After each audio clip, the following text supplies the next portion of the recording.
Hi, all. Welcome. We are really very happy to have with us Mr. Joe Gómez, who is the director of DPW for City of Miami Beach. He's incredibly busy, so we're grateful that he's taking the time to talk to us about replacing age pipelines along barrier islands using trenchless technologies. He brings over 46 years of experience in all facets of infrastructure, including planning, design, construction, operations, and maintenance. He is a graduate of MDC and FIU, not but we won't hold that against him. He has been PE in FL since 1985. He holds certifications as FDOT, Temporary Traffic Control Professional, FDAP, Stormwater Inspector, FDOT Quality Control Manager, among many other things. He has been adjunct professor for us in fall, spring 2021. He's a member of UMCA Industry Board. The city has honored him in so many different ways. I do not have the time to get into that in my very short introduction. So with that, thank you again so much for doing this, and the floor is all yours. Thank you so much, Panoy. Thank you very much. And it's an honor to be before you today to talk about some exciting work we're doing at the City of Miami Beach. So with that, I'm going to jump right into the presentation. We've got a lot of material to cover. So the topic is going to be really talking about replacing aging pipes using trenchless technologies for barrier islands. Miami Beach is a barrier island. So just very quickly, how we're going to go through the presentation. I'm going to give you an overview of our water and sewer infrastructure in Miami Beach, the challenges using the challenges we have in using trenchless technology alternatives, some of the projects that we are currently have worked on, are working on, and will be working on in the near future. And then some of our conclusions and next steps, and then acknowledgements, and happy to answer any questions you may have. So with that, let's move forward. So we're first going to talk about, I'm going to give you a little overview of Miami Beach is water and sewer infrastructure. So just for those of you who are not really familiar with Miami Beach, Miami Beach is a linear barrier island comprised of many smaller barrier islands. It's about 7.5 square miles, very linear. Interesting fact that Miami Beach is higher on the beach side in terms of elevation than it is on the bay side. So everything pretty much flows over to the bay side. Our population in the city, interestingly enough, is about 90,000, and that's our residents. But on any given day, depending on the time of the year, our population can increase to about 250,000 people because of events and things like that. So it obviously, when you have an aging infrastructure, that causes a lot of stress to the system. We own, operate, and maintain our water and sewer infrastructure, and some of it dates back to the 1930s and 40s. And recently, we discovered some pipes that were actually placed in the 1920s and are still functioning. So they're essentially 100 years old. So that goes to show you. And the other important point that wasn't here, but I want you all to know, is that Miami Beach receives water from Miami-Dade Water and Sewer. So we don't really have any treatment plants on the city. So everything is received from Miami-Dade Water and Sewer, and then our sanitary sewer is essentially sent over to the Central District Treatment Plant, which is at Virginia Key, and that goes under the bay. So we have 6 water booster stations, 4 above ground water storage tanks. The smaller ones are 3 million gallons, and the larger ones are 4 million. We have 4 of those in total, 2 at our operations yard in Dade Boulevard, and 2 further to the north. We have about 185 miles of water mains, varying in size from 2 to 36 inches, 26 miles of force mains that vary in size from 6 to 60 inches, 23 sewer pump stations, 117 miles of gravity mains that vary again from 6 to 36 inches. So as you can see, we have a lot of infrastructure for a very linear city. And obviously maintaining the health of this infrastructure is very critical. to our residents that are here every day, and then also our visitors that come here for extended periods of time. We also have a lot of what we call snowbirds that come here and live here for 6 months of the year. So again, we have a very dynamic population, and the reliability of the system and the well-being is essentially very important for our environment and for our economy and for the health of Biscayne Bay, which, as everybody knows, is so important. And Miami Beach obviously is part of the Miami Beach. It all lies within the Biscayne Bay area.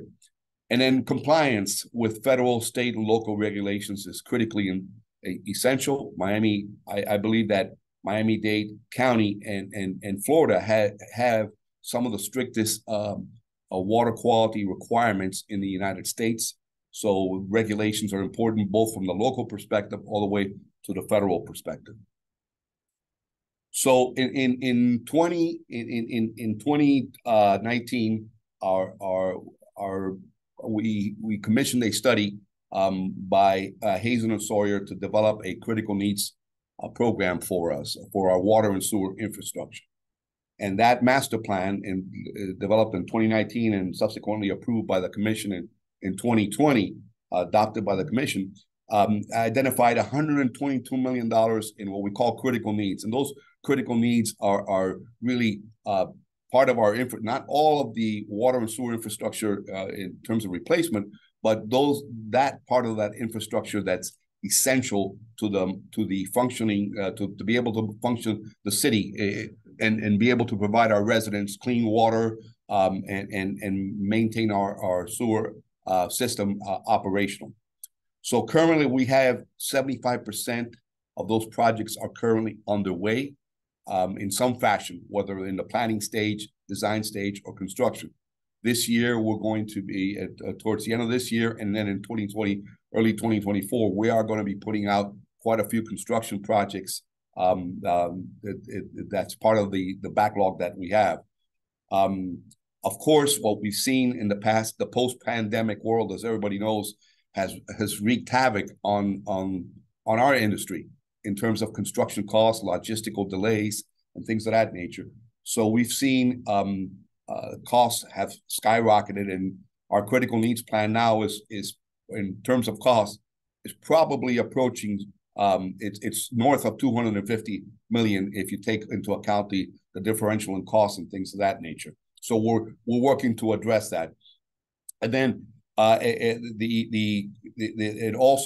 this critical needs plan addressed 18 waterway crossings that need replacement.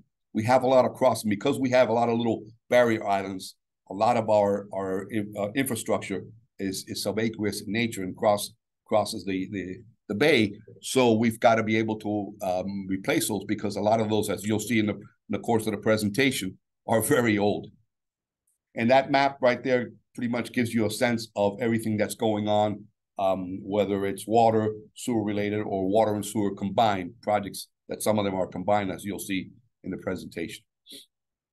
So some of the challenges that we have, a lot of our water and sewer infrastructure is attached to bridges.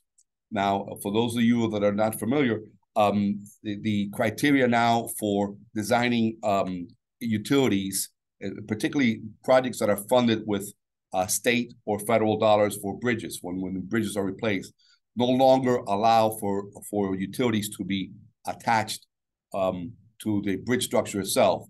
So they have to be on a separate structure, or in our case, we've decided to go in many cases subaqueous, which provides a depth of protection for that infrastructure. Once you place it underneath the bay bottom, 30, 40, 50 feet, that infrastructure is pretty much intact and not exposed to any of the environmental. As you can see in the photograph, that this is the Venetian Causeway. We'll talk about that in a few minutes, one of our big projects.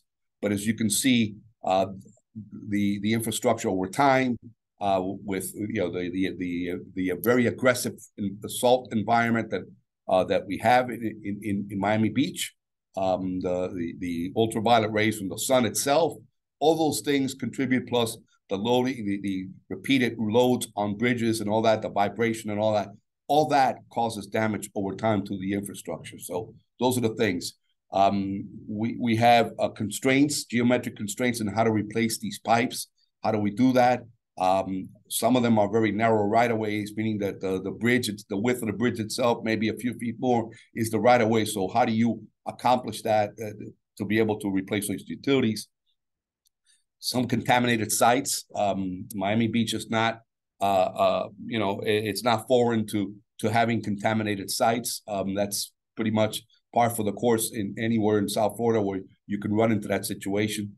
There's geotechnical considerations too. The soil conditions make a big difference in how you're going to design and construct these.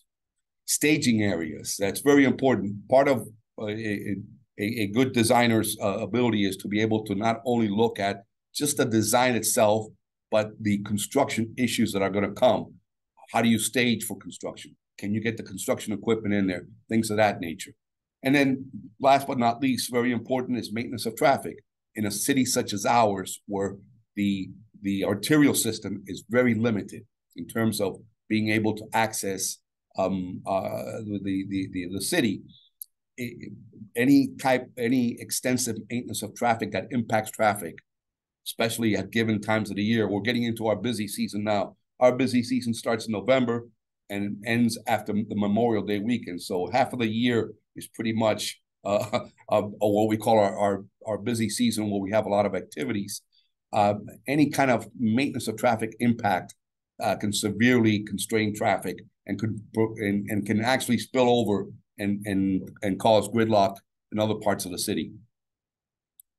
So a little bit about overview of trenchless technologies. And as I said in my abstract, one of the things that I'm proud of my Miami Beach is that our team always challenges itself to look at new ways and new technologies in terms of trying to accomplish the work that we have to do. Some of the work is very difficult and very constrained.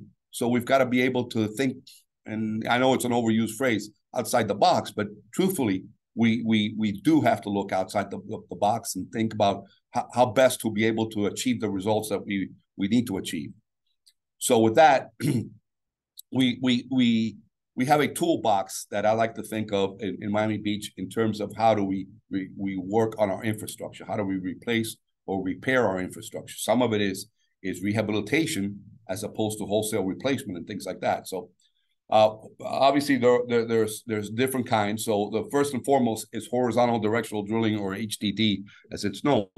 And HDD is a great technology. You'll see in a couple of our projects that it's very useful when you have other constraints. And essentially, HDD technology works with a pilot that is guiding a drill, if you will, from the land side. You have to have a pit area where you essentially drill a pilot hole first. Once the pilot hole is drilled, then they'll come back in with the reamer. The reamer is the actual drill that actually starts going through.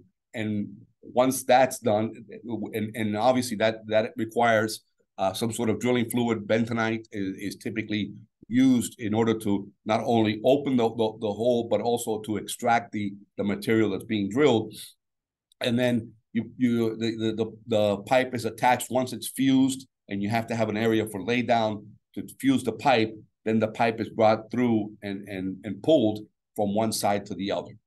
That's one of the methods that is very, very apt to conditions that you'll see in the presentation. Microtunneling is another one that's very interesting. Microtunneling is more apt to when the geometric constraints are so difficult that it's similar to horizontal directional drill, except that you have these vertical shafts and you drill down and then you push through. Is essentially and it can be done in a single pass or two pass installation, and the carrier pipe is placed through and then it's jacked and pulled through. So it's another method of doing it, and you'll see again how we chose microtunneling over HDD in a couple of the situations where we had very tight geometric constraints. Cure in place a pipe is one where it is used. You use a resin that is placed inside the pipe, and heat and water is applied to it, so it kind of expands and then lines the pipe. There are structural and non-structural options, meaning that depending on the type of material resin that you use, the liner is pretty thin, but you have to wait. Typically, the loss in hydraulics, because you're actually reducing slightly the size of the pipe, is offset by the material, the smoothness of the actual pipe lining. So you weigh the aspects of it, and typically the losses, the hydraulic losses are minimal. So it's a good method to use in certain conditions. Slip lining is another form, and it's for usually used for smaller diameter pipes that aren't hydraulic losses won't be impacting, because in slip lining you are going to be putting a smaller pipe into a larger pipe, and there is going to be some loss in capacity and in the hydraulics of the system. So as long as you model it and you can determine that small diameter is not going to impact your system. And they're small diameter pipes, typically in the range of 6 to 8. You can go a little larger, but at that point, you really have to start weighing the pros and cons of the impact of the hydraulics. But slip lining is another method that's used, and then pipe bursting is probably the other one that we have used on occasion.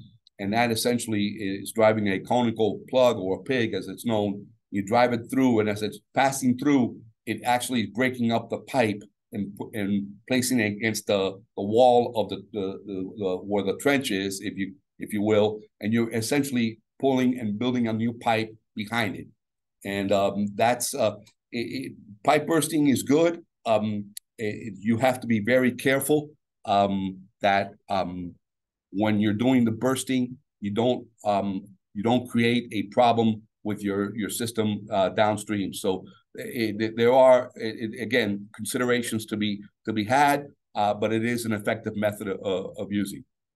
The presentation and the projects we're going to go forward are really going to concentrate mostly on HDD and micro tunneling, because these projects are larger in size, as you'll see. So let's get into the meat and potatoes of the presentation and some of the trenchless projects. So the first one that I want to talk about is a 30-inch subaqueous force main. It's a force main crossing of the Collins Canal. And the Collins Canal runs parallel to Dade Boulevard, one of our principal streets within Miami Beach. It's a county-owned street.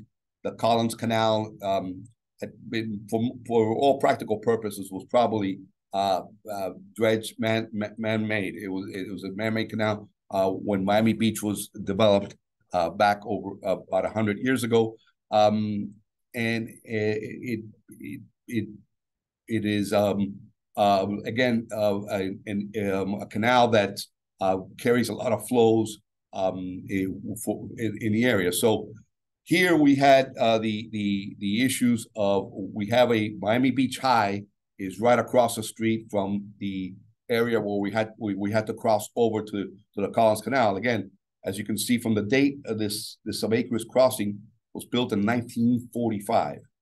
So about 80 years old, and it needs replacement.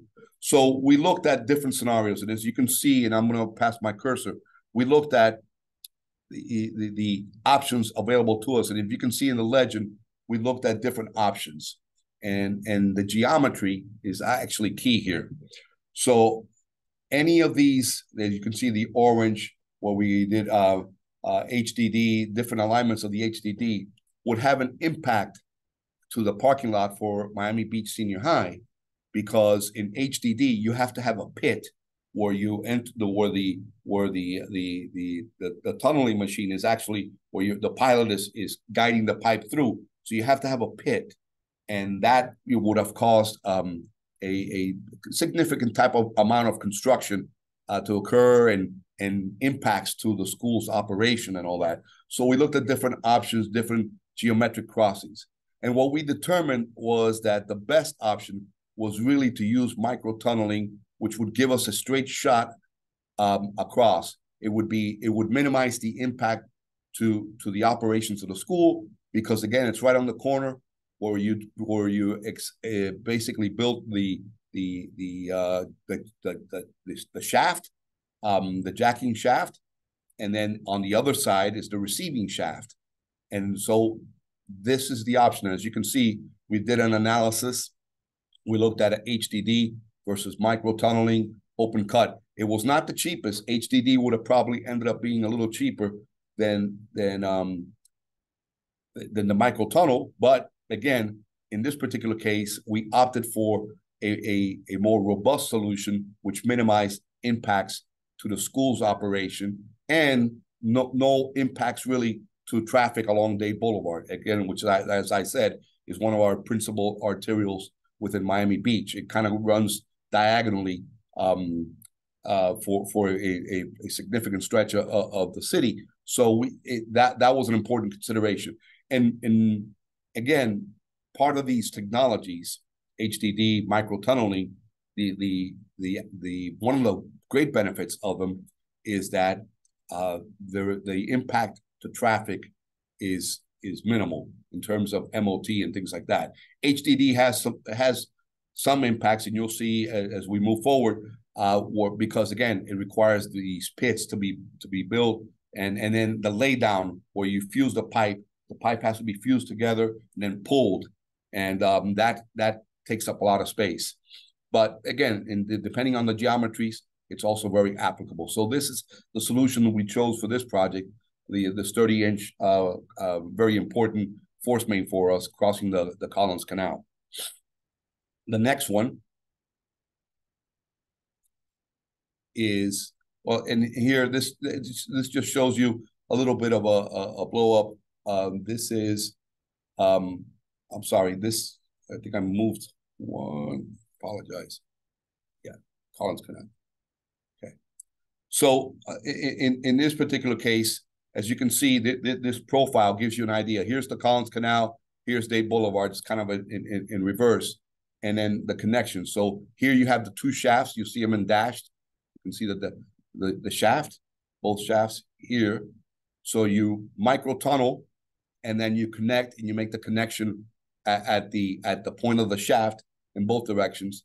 And again, it's straight shot across, and it minimizes the impact associated with the project. And timing-wise, also, both HDD and microtunneling can be done quicker, again, because you're not opening a road where you have to open, and at the end of the day, and particularly in our city, you have to restore back the area that you put the pipe in and plate it, bringing in these heavy steel plates so that traffic can move through. Is a very expensive proposition. It's time-consuming. It takes a lot of time, and sometimes those plates don't sit correctly on the road, and we've had issues where the plates actually begin to move, to walk, and that also causes a problem. So again, it's a great method of being able to minimize some of those collateral issues that are associated with construction.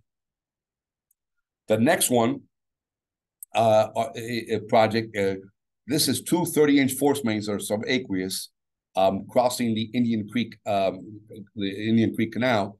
And this one, interestingly enough, one of the 30-inch pipes, force mains, was constructed in 1937, almost approaching the 100-year mark, 90 years.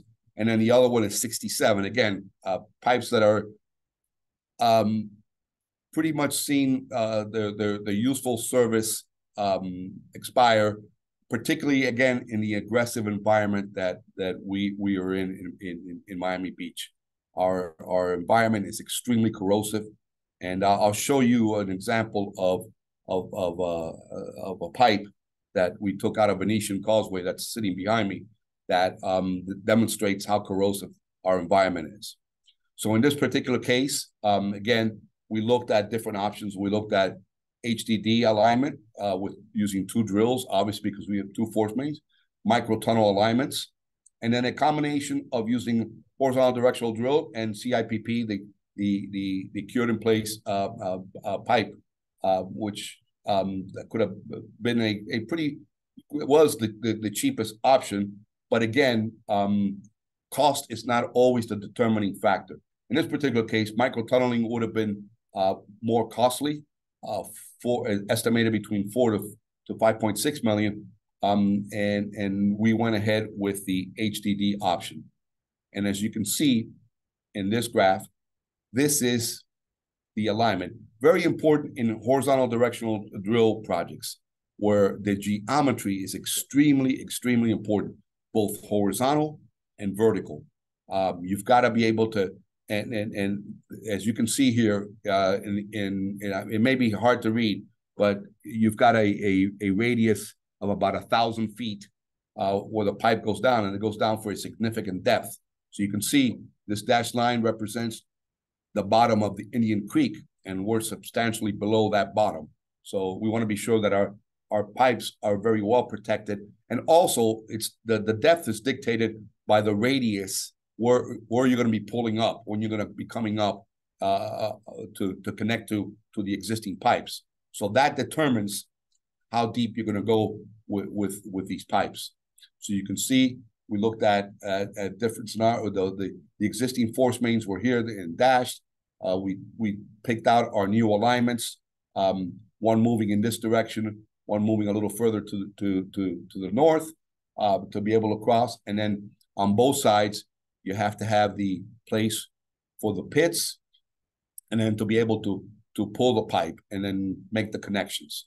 So in HDD, the connection points as you come out of the pit, you can either you'll do an open cut on land, or as you'll see in the Venetian Causeway, because the small islands are so small, we just decided to HDD right underneath those little what we call spoil islands. They just spoil material and just move through to be able to minimize the number of the times that we have to come up and then down again, which minimizes the geometric constraints.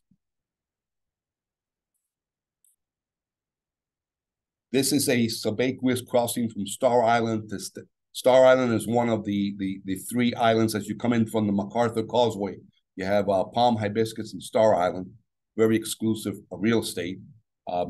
And we had to make a connection to 10th Street. So as you can see, the connection point is here. So we have challenges of horizontal geometry, bringing it in straight on 10th Street, as well as vertical geometry, as you'll see closely. This is one where we've actually developed, we're actually doing this as a design build project. And we put out the package now for the design build teams to come in and provide us. And the beauty of that is we develop what we call a DCP, or design criteria package.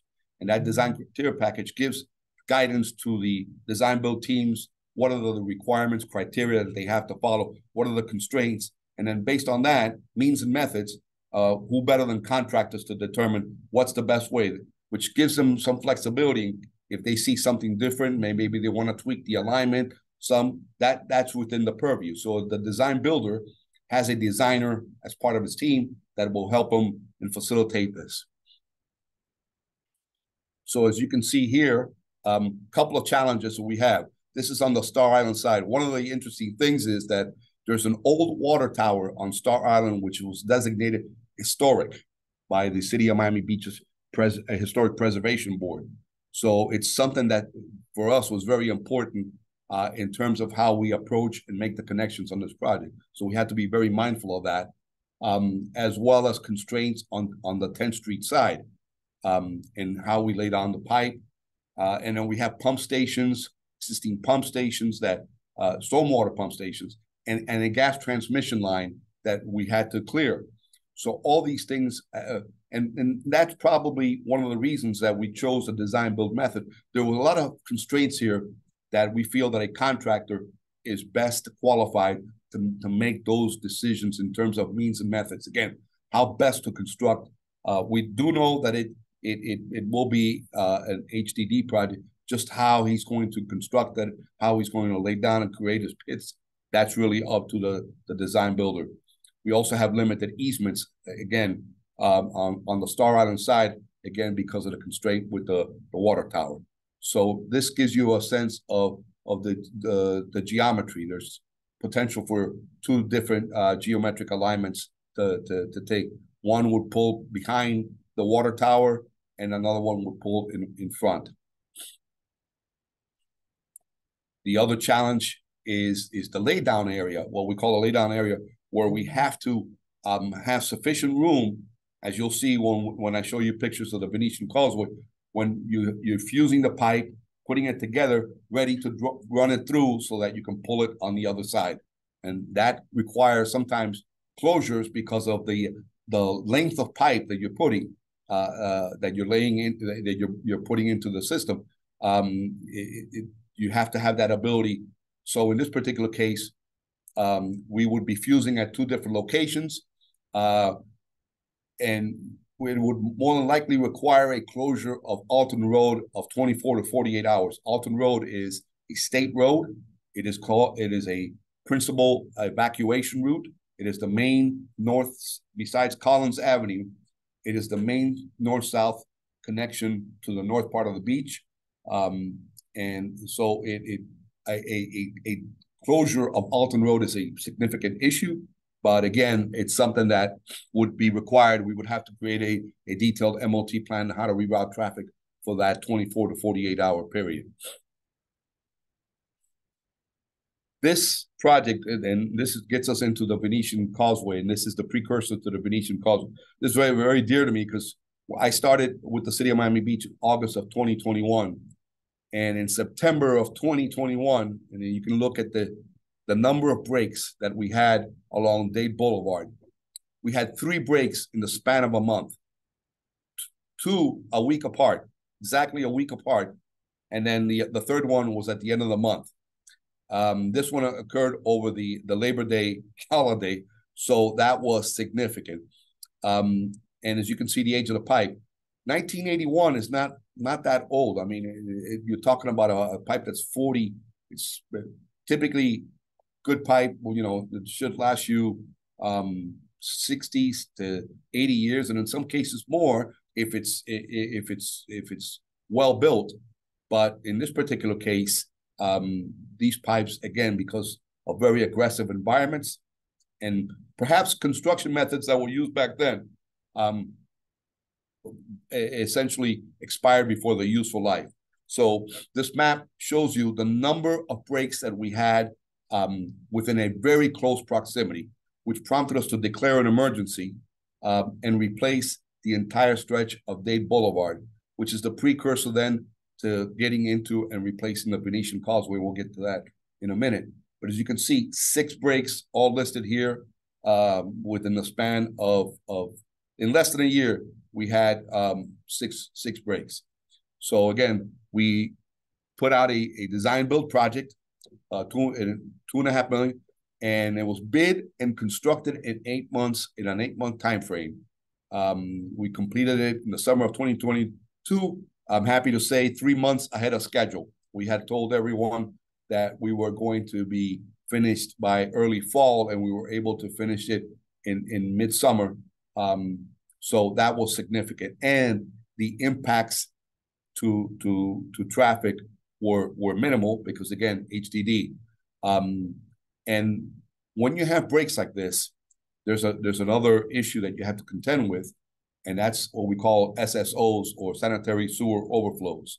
And because of our proximity to Biscayne Bay and our drainage system, these sanitary sewer overflows, they get into our drainage system. We have to shut off our drainage pump stations immediately, have to bring them back to trucks because we have to shut down the pump stations that are feeding into these force mains.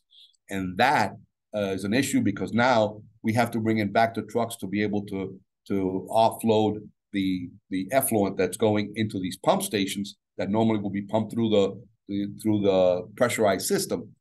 And what happens in this particular case, what was very challenging was the Venetian Causeway is load rated. The bridges are in terrible shape. There's a plan to replace all the bridges, these low-level bridges, but it limited the amount of effluent that each of these Vector trucks could fill in order to be able to safely drive through the causeway. So there was a lot. That was the impetus for declaring the emergency to try to expedite this project. So we did that, and like I said, it was a very successful project. Then we looked at the next step, which is once we completed Dade Boulevard, we had a connection to because this Dade Boulevard line feeds all the way, goes all the way through the Venetian Causeway to a connection point on the city of Miami side on the mainland.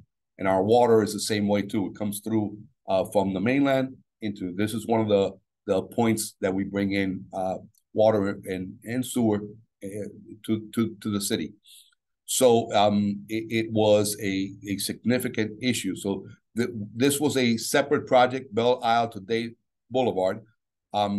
Originally, it was designed as 3 drills, and we were able to construct it in 2 drills because we encountered originally the reason it was going to be 3 drills. It was conditions that we thought were constraining us, but based on favorable conditions as we started drilling, we determined that we were able to do it with 2 drills, and it did require an easement with the state of Florida that gratefully our partners in the state were able to expedite us because of the location of the line in relationship to the right-of-way that's available.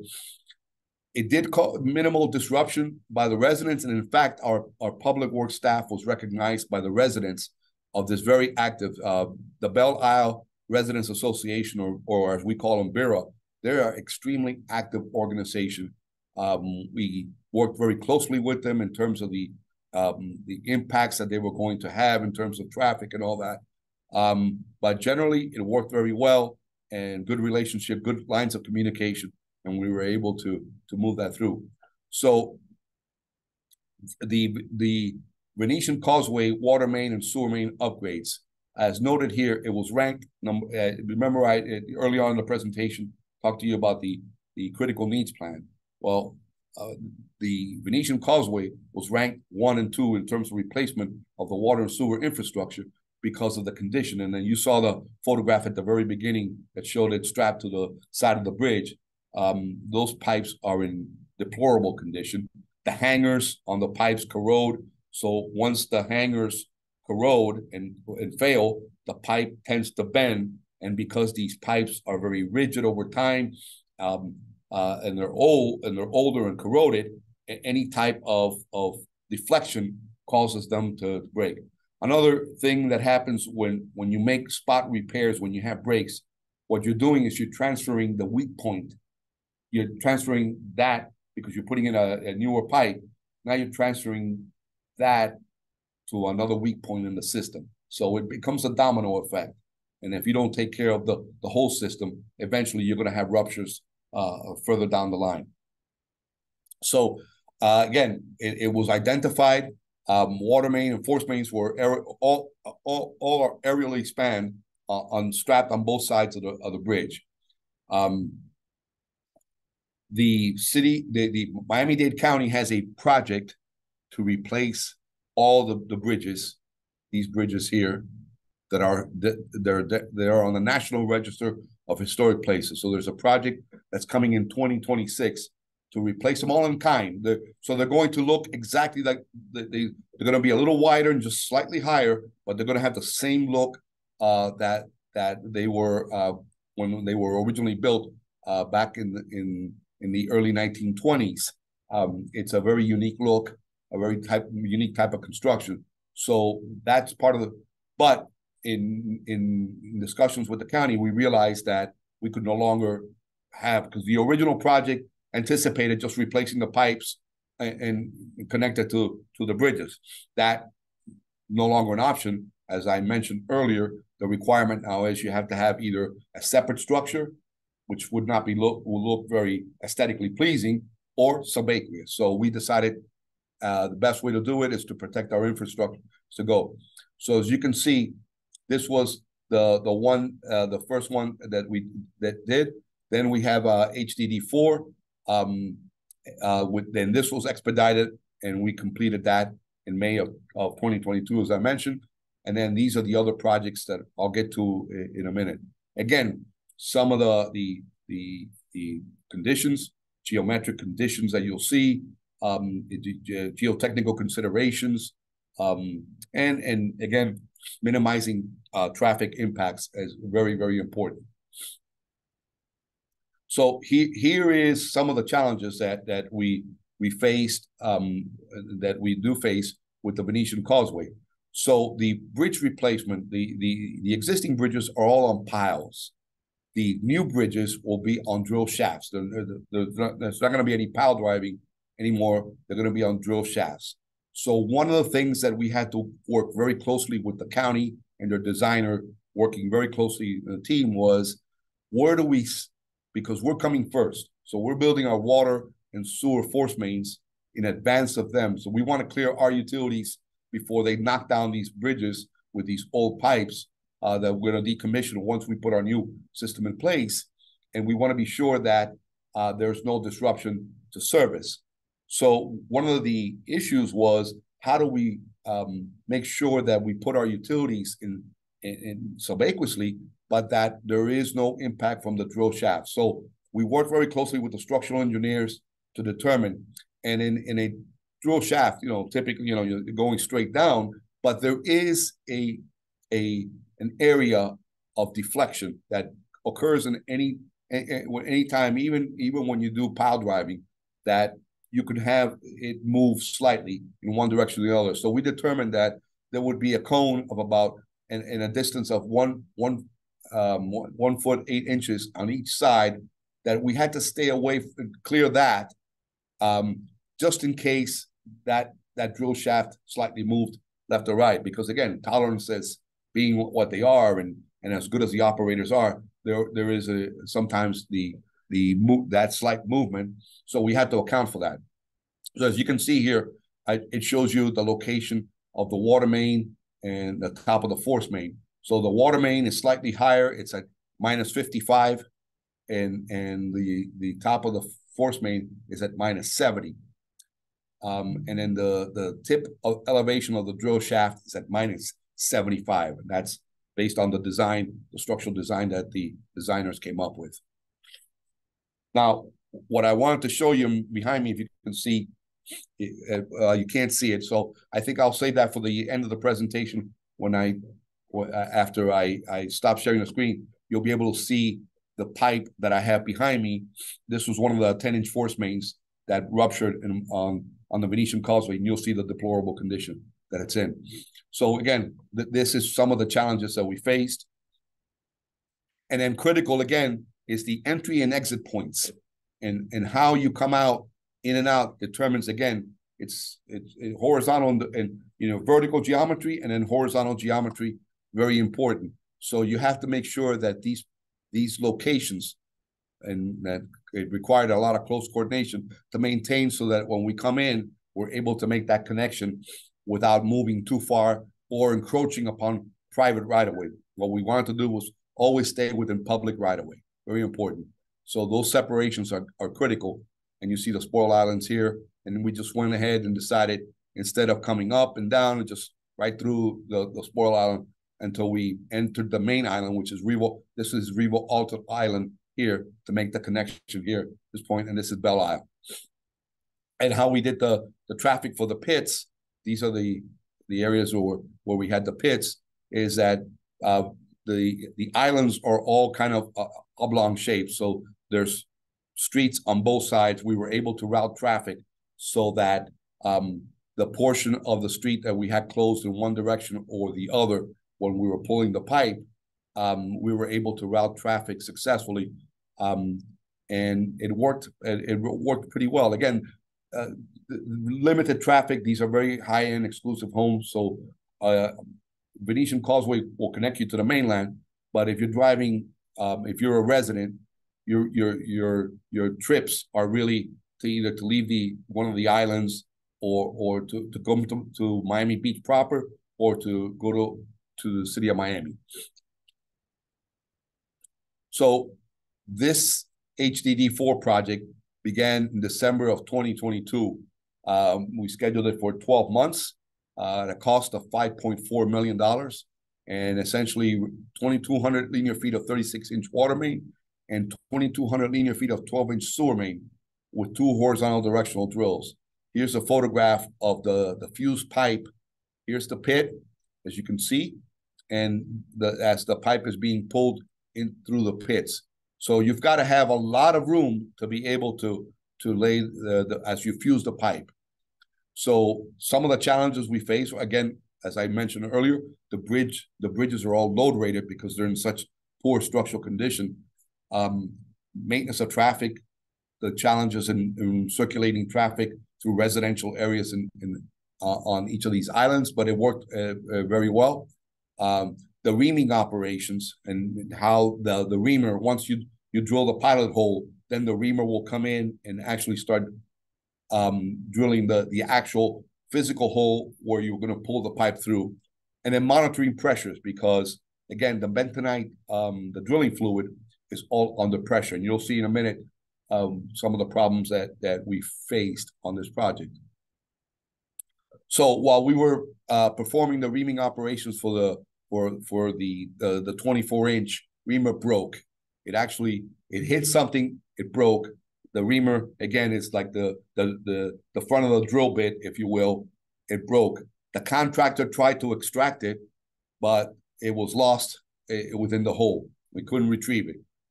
So then we had to go back and start a new pilot hole to make sure that, and to make sure that we did not hit the reamer that it had been abandoned because that it broke. So we had to go at a steeper angle. So now that changed the geometry of how we had to pull it through. And that caused another challenge, which was shaft number 3. And I showed you the picture of the drill, the example of the drill shaft, how we had to coordinate. We fell slightly outside the what we call the acceptance criteria of that 1'8" conic triangular area that we had to. So that had to be re-drilled near section 3 of where shaft 3, in order to make sure that we did not have an issue in the future. So what we don't want is, once we put these pipes in, and when the contractor for the bridge comes in and he's drilling his drill shaft, to drill through one of our brand new pipes that we laid through. So this gives you an approximation. So the HDP pipe with a 54-inch borehole. So here's the pilot hole, and then this is the 36-inch pipe placed, the HDEP pipe, which is the high density polyethylene force main within the 54-inch borehole, because you want to be able to have that ability to wiggle the as you pull it through. It's got to have ability to be able to wiggle through. We had a frac out, and a frac out occurs when the drilling fluid basically escapes through the reaming operation and bubbles up. And that did occur because of very high pressures that they were maintaining. As you can see, this is a photograph actually taken by one of our residents in the building that alerted us to this happen early morning. You can see here's the equipment of the construction and all that. So the frac out. So we immediately stopped all drilling operations, reduced the pressure of the drilling fluid by the removing rods. We got our back trucks out there to contain any spills. We immediately notified all the regulatory agencies, alerted them to the situation and our plan to redo that. And then we had to come up with a recovery plan on how do we restart. And part of that, after extensive conversations with the contractor, was we finally, when we got all clearances that everything had been removed, we had taken care of the frac out, that we decided that we were going to lower the pressure of the bentonite fluid, but with a higher viscosity, so that again, it slows down the operation slightly, but it helped us proceed more with caution to avoid any additional frac outs. So that's Venetian. And then the last project that I want to talk about is a project that in 2013 we identified a 54-inch and that's a pre-stressed concrete cylinder pipe that is a major 54-inch line that goes all the way down to South Point and eventually makes its way underneath.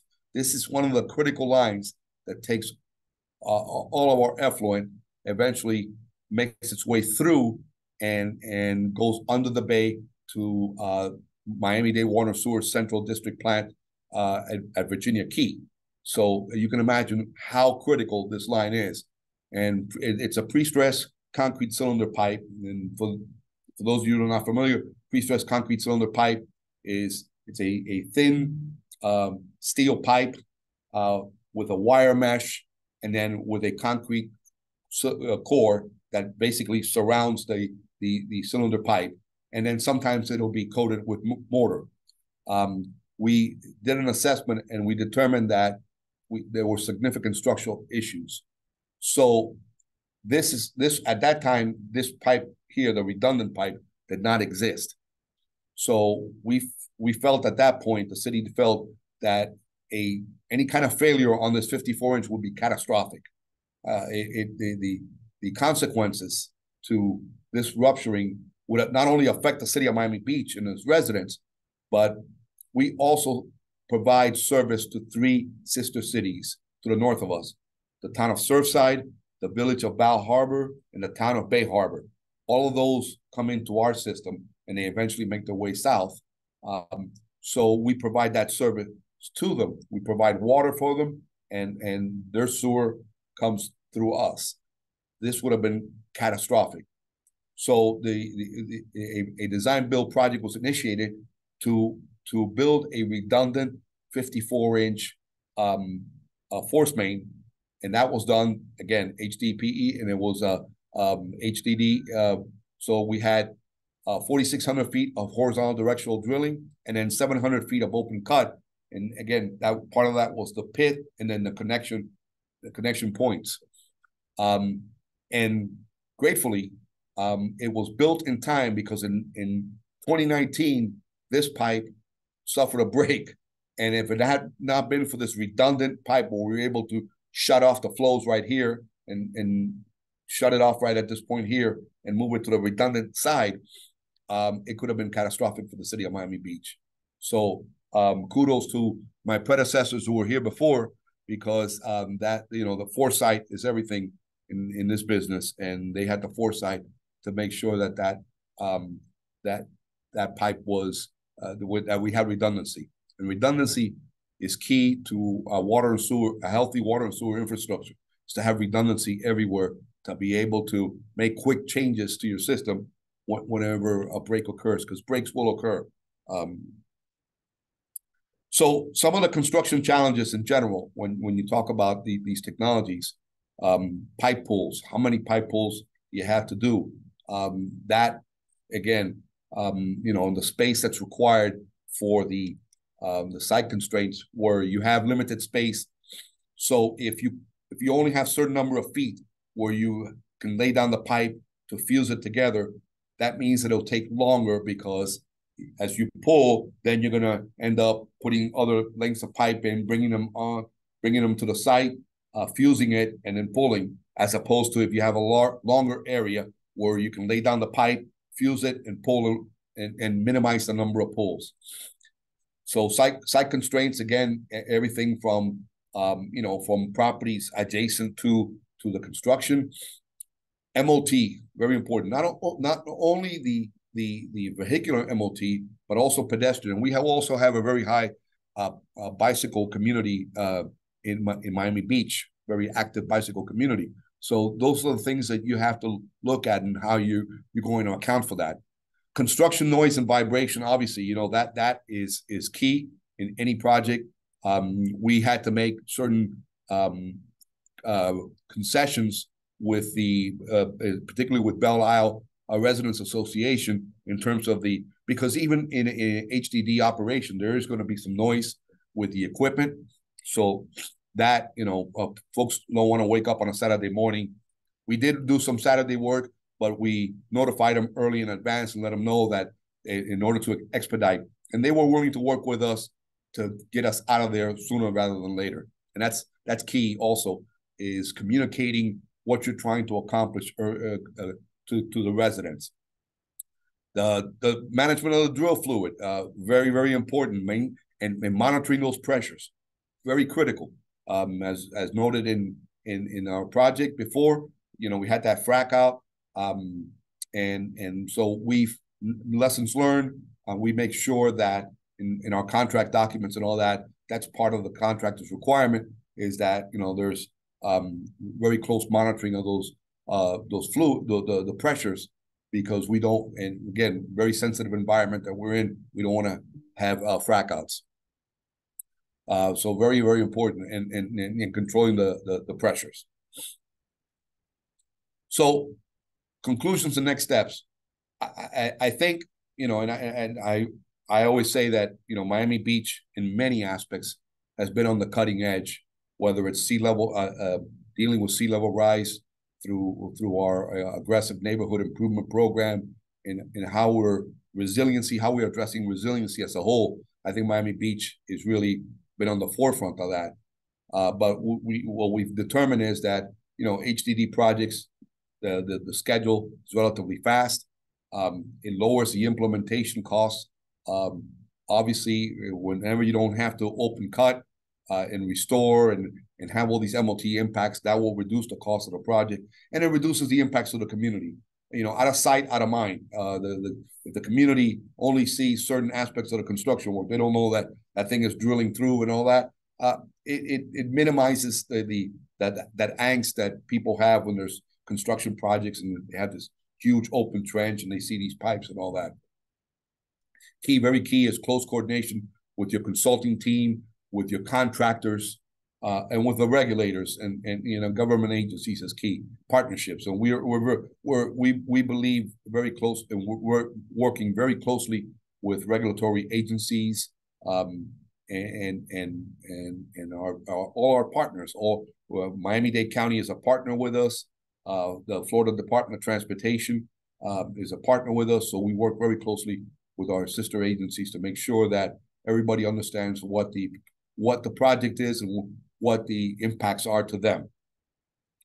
Having a thorough frac out plan and ensuring mitigation measures, that's key. I think we learned that on HDD4 for the Venetian, that plan has to be in place. It has to be reviewed and monitored constantly to make sure that everybody is aware of those issues. And logging the drill pressures, very important. Keeping an accurate log, very important, because when you have a frac out and you have to report to the regulatory agencies, first thing they're going to ask you is, okay, what were the pressures? How much was spilled? All of these things. So accurate record keeping is very, very important to avoid issues of shutting down the project for an extended period of time. The CIPP option, the cured in place pipe with the structural liner, it's a good option. It can be used successfully, and as I spoke before about, because of the smooth finish in the liner, the hydraulic impact will not be as significant. And as you get into the larger pipes, that becomes less and less of an issue. Micro tunneling is more expensive, no doubt, but it for complex geometric constraints, it is definitely in site-specific issues, as I noted with the Miami Beach High project. That's key. So it is a tool in the toolbox that you have. So just as our plan continues to evolve, which is very important, and this is a cover of the water and sewer master plan that was developed by Hazen and Sawyer in 2019. We've made significant progress on our 5-year plan. We're now working on moving 2024 and beyond. And before this presentation today, I was actually having a meeting with our budget folks to talk about exactly that, how we're going to, we have more needs now than the approved plan, how we're going to address those from a funding perspective. Very, very important. One of the things that Miami Beach is also very aggressive at is going after grants, state, federal grants. And we've been very successful with the Florida Resiliency Grant Program. We've received a lot of money from the state because we have projects that we can show that are well advanced and are ready to go to or are ready to go to construction, that are worthy of receiving these grants, and they are true resiliency projects. Very important, and we're going to continue that. And there's a lot of grant opportunities out there that we have lobbyists that work for us on a federal level as well as on a state level that the city has engaged, so to make sure that all avenues of funding are available to us.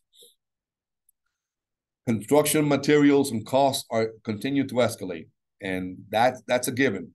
And based on everything that I've read and contractors that I've spoken to, I don't think we're going to see a stabilization of these crazy price increases or logistical challenges until probably the end of 2024 or early 2025. I think at some point, 3 years post-pandemic, things will start to finally stabilize. I don't think we'll ever go back to pre-pandemic conditions or prices, for sure.